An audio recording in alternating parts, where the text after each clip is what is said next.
Aja Ninki Fata Ngel Jon, deuxième demi-finale. Ninki Fata bu Njongon Ngel Jon bu Ndumbuj.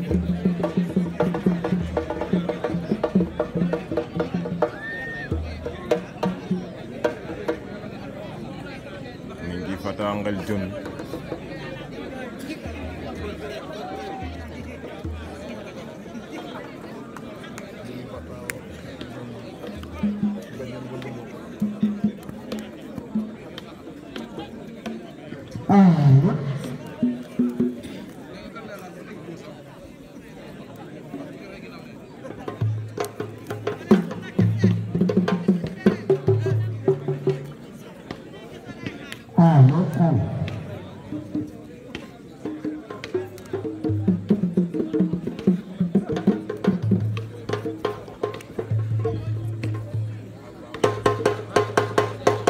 Zongle kay